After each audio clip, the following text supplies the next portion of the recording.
माझ्या मराठीची गोड मधाळ वाणी, माझ्या मराठीची गोड मधाळ वाणी, मराठी भाषा माझी महाराष्ट्राची राणी, मराठी भाषा माझी महाराष्ट्राची राणी।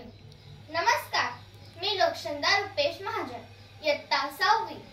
1 मे 2024 रोजी आपल्या मराठी भाषेला अभिजात दर्जा प्राप्त झाल्यानिमित्त आयोजित वक्तृत्व स्पर्धेचा माझा विषय आहे मला समजलेली मराठी भाषा। कविवर्य कुसुमाग्रज यांनी मराठी भाषेची थोरवी गायली। त्यांनी मराठी भाषेला अभिजात दर्जा प्राप्त व्हावा यासाठी अनेक साहित्य लेखन केले, काव्य संग्रहे लिहिली, अनेक कादंबऱ्या लिहिल्या। म्हणूनच त्यांचा जन्मदिवस आपण मराठी भाषा गौरव दिन म्हणून साजरा करतो। लाभले आम्हास भाग्य बोलतो मराठी, लाभले आम्हास भाग्य बोलतो मराठी, जाहलो खरेच धन्य एक तो मराठी, जाहलो खरेच धन्य एक तो मराठी। या कवितेतील ओळी खरंच सांगून जातात की आमचं भाग्य आहे, आम्ही मराठी भाषा बोलतो। तर मग आता मराठी भाषा म्हणजे काय?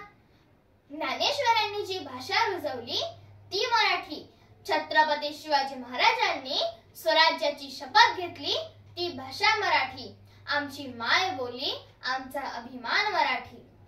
भारताच्या विभिन्न राज्यात 22 भाषा बोलल्या व लिहिल्या जातात। कमीत कमी 2500 वर्ष जुनी असलेली मराठी भाषा ही भारतात तिसरी सर्वाधिक बोलली जाणारी प्रांतीय भाषा आहे। केवळ भारतातच नव्हे तर मॉरिशस आणि इस्रायल मध्ये मराठी भाषा बोलली जाते। मराठी भाषेच्या अहिराणी, कोकणी, कोल्हापुरी, चित्पावनी, खानदेशी, मराठवाडी, बेळगावी या प्रमुख बोली भाषा आहेत।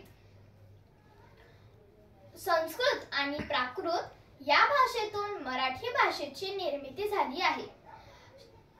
नाणेघाट येथील शिलालेख, प्राचीन ग्रंथ, लीळाचरित्र, ज्ञानेश्वरी यावरून मराठी भाषेतील साहित्य किती प्राचीन आणि श्रेष्ठ आहे ते समजते।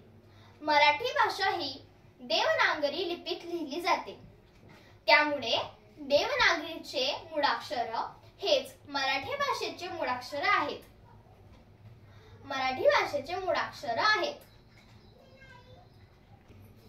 माझ्या मराठी मातीचा लावा ललाटास टिळा, माझ्या मराठी मातीचा लावा ललाटास टिळा, तिच्या संगाने जगल्या दर्या खोऱ्यातील शिळा, तिच्या संगाने जगल्या दर्या खोऱ्यातील शिळा।